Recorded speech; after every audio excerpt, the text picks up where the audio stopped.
जय श्री हरि बंधुओं, आज का विषय है अकाल मृत्यु। अकाल मृत्यु कैसे प्राप्त होती है मनुष्य को? गरुड़ जी भगवान विष्णु से प्रश्न कर रहे हैं। गरुड़ पुराण धर्म कांड प्रेत कल्प अध्याय 24 में कह रहे हैं, प्रभु 100 वर्ष का जीवन है, वेदों में कहा गया है। तो 100 वर्ष का जीवन होते हुए भी व्यक्ति कम आयु में कैसे मर जाता है? यह काल मृत्यु को कैसे प्राप्त हो जाता है? जब सबकी आयु 100 वर्ष निश्चित कर दी है, तो ऐसे तो वेद का कथन झूठा मालूम पड़ता है।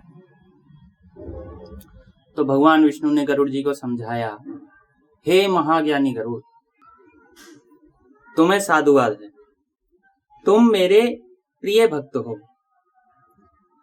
अतः प्राणी की मृत्यु से संबंधित गोपनीय बात मैं तुम्हें बताता हूँ, उस गोपनीय बात को सुनो। विधाता द्वारा निश्चित की गई मृत्यु प्राणी के पास आती है और उसे लेकर यहाँ से चली जाती है। प्राचीन काल से ही वेद का कथन है कि मनुष्य 100 वर्ष तक जीवित रहता है, अर्थात 100 वर्ष तक तो अवश्य जीवित रहता है। किंतु जो व्यक्ति निंदित कर्म करता है वह शीघ्र ही विनष्ट हो जाता है। जो वेदों का ज्ञान न होने के कारण वंश परंपरा के सदाचार का पालन नहीं करता, जो आलस्यवश कर्म का परित्याग कर देता है, जो सदैव त्याज्य कर्म को सम्मान देता है, जो जिस किसी के यहाँ भोजन कर लेता है और जो पराई स्त्री में अनुरक्त रहता है, इसी प्रकार के अन्य महादोषों से मनुष्य की आयु क्षीण हो जाती है, कम हो जाती है। श्रद्धाहीन, अपवित्र, नास्तिक, मंगल का परित्याग करने वाले, परद्रोही और असत्यवादी ब्राह्मण को मृत्यु अकाल में ही यमलोक ले जाती है। प्रजा की रक्षा न करने वाला, धर्माचरण से हीन, क्रूर, व्यसनी, मूर्ख, वेदानुशासन से पृथक और प्रजापीड़क क्षत्रिय को यम का शासन प्राप्त होता है। ऐसे दोषी ब्राह्मण एवं क्षत्रिय मृत्यु के वशीभूत हो जाते हैं और यम यातना को प्राप्त करते हैं। जो अपने कर्मों का परित्याग तथा जितने मुख्य आचरण हैं उनका परित्याग करता है और दूसरे के कर्म में निरत रहता है, वह निश्चित ही यमलोक जाता है। जो शूद्र अपना कार्य नहीं करते वह यमलोक को जाते हैं। तदनंतर वह उत्तम, मध्यम या अधम कोटि वाले परलोक में पहुंचकर दुख भोगते हैं। अब इसे थोड़ा विस्तार से ले लेते हैं। वंश परंपरा के सदाचार का जो पालन नहीं करता, इसका तात्पर्य है आपके वंश में, आपके कुल में प्राचीन काल से जो परंपरा चली आ रही है, वो परंपरा जो होती है, जो प्राचीन काल से चली आती है और जो बीच में नहीं टूटी होती है, वो वैदिक परंपरा होती है। वो आपके ग्रह सूत्रों की परंपरा होती है।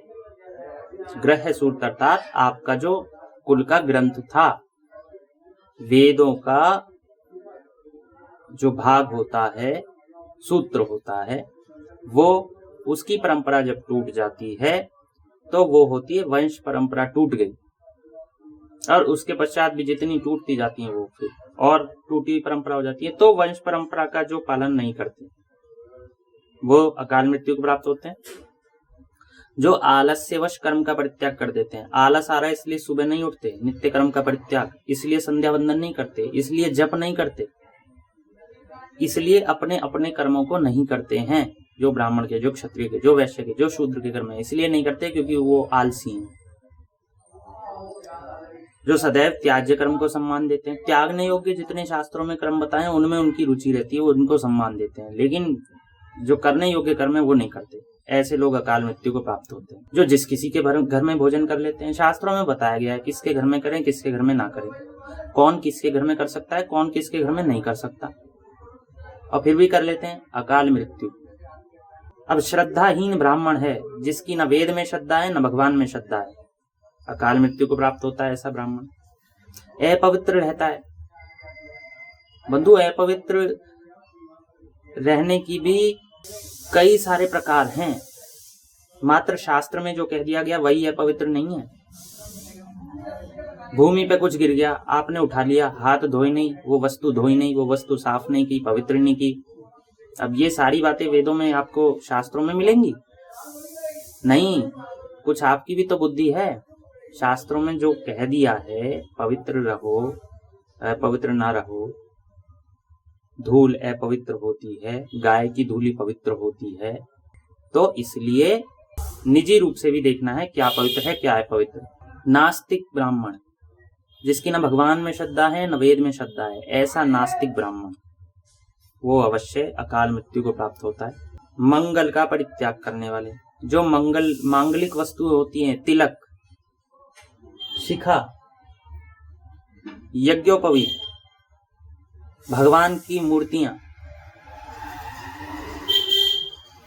हल्दी, चंदन, दर्पण, चांदी, सोना आदि जो मांगलिक वस्तु होती हैं, उनका परित्याग जो कर देता है, उनकी ओर देखता नहीं, उनको धारण नहीं करता। परद्रोही, जो दूसरे व्यक्ति से द्रोह रखने वाला है, जो असत्य बोलने वाला ब्राह्मण है। अब देखें कितने लोग सत्य बोलते हैं यहाँ, कितने ब्राह्मण सत्य बोलते हैं। मैंने तो कदाचित ही इक्का दुक्का तिक्का कोई देखे होंगे जो सदैव सत्य बोलते हो, असत्य न बोलते हो। ऐसे ब्राह्मण को मृत्यु अकाल में ही यमलोक ले जाती है। प्रजा की रक्षा न करने वाला क्षत्रिय, उससे अकाल मृत्यु प्राप्त होती है। धर्म आचरण से हीन क्षत्रिय को अकाल मृत्यु प्राप्त होती है। हमने तो यहाँ तक सुना है आजकल क्षत्रिय कहने लगे हैं कि मदिरा पान करना और लड़ाका होना ये उनका कर्तव्य है। लड़ाका होना नहीं, गाय ब्राह्मण प्रजा की रक्षा करके लड़ाका होना, इनकी रक्षा के लिए लड़ाका होना, गुंडागर्दी करने के लिए नहीं। जब हमला किया गया था मुसलमानों द्वारा तब लड़ाका होते, जब लुटेरों द्वारा हमला किया जाता है तब लड़ाकू हो, डाकुओं द्वारा लूटा जाता है तब लड़ाकू हो, बलात्कारियों द्वारा स्त्रियों का बलात्कार किया जाता है तब लड़ाकू होगे, तो आपको पाप नहीं लगेगा मृत्यु करने पर भी, वध करने पर भी। धर्माचरण से हीन, क्रूर और व्यसनी क्षत्रिय, मदिरापान आदि करने वाला, इस प्रकार के क्षत्रिय। मूर्ख, वेदानुशासन से पृथक, वेद को मानता नहीं, अपना अलग ही अनुशासन चलाता है, ऐसा क्षत्रिय। और प्रजापीड़क क्षत्रिय यम के शासन को प्राप्त होता है, अकाल मृत्यु को प्राप्त होता है। अपने कर्मों का परित्याग करने वाला और मुख्य आचरण हैं उनका परित्याग करने वाला और दूसरे के कर्म में निरत रहने वाला अकाल मृत्यु को प्राप्त होता है, यम के शासन में जाता है। मुख्य कर्म कौन कौन से हैं? द्विजों के लिए संध्या वंदन, तिलक, जनेऊ, शिखा धारण करना, संध्या वंदन करना, स्वाध्याय करना, पंचदेवों की उपासना करना अथवा इष्ट की उपासना करना, ये प्रधान कर्म है, त्याज्य नहीं। सूर्योदय से पूर्व उठना, ये मुख्य आचरण है। और दूसरे के कर्म में निरत रहना क्या है? ब्राह्मण होके किसी और के कर्म को करना, क्षत्रिय, वैश्य अथवा शूद्र के। क्षत्रिय होके किसी और के कर्म को करना, ब्राह्मण, वैश्य और शूद्र के। वैश्य होके तीनों के कर्म को करना, शूद्र होके तीनों के कर्मों को करना। तो मुख्य आचरण करने योग्य हैं सभी के लिए। अब जैसे द्विजों के लिए मैंने मुख्य आचरण बताया, अद्विज जो हैं उनके लिए मुख्य आचरण क्या है? चोरी न करना, झूठ न बोलना, ये सबके लिए समान आचरण है। चोरी न करना, झूठ न बोलना, निषिद्ध वस्तुओं का सेवन आदि न करना, इस प्रकार के जो आचरण है वो सभी के लिए हैं। गायों की सेवा करना। तो बंधुओं, ये ध्यान में रखने योग्य बात है।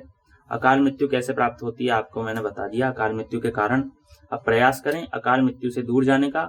मेरे जितने भी चलचित्र आप देख रहे हैं उनका यदि आप लोग पालन करेंगे, शास्त्रों पर जितने भी चलचित्र आप देख रहे हैं उनका यदि आप पालन करेंगे, तो आप अकाल मृत्यु से दूर होते चले जाएंगे।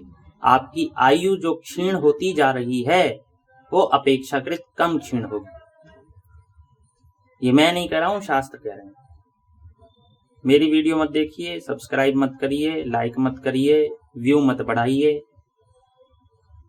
आप स्वयं स्वाध्याय करिए, स्वयं ज्ञानी महापुरुष के पास बैठकर ये सब बातें सीखें जिससे आपका कल्याण हो। धन्यवाद बंधु। जय श्री हरि।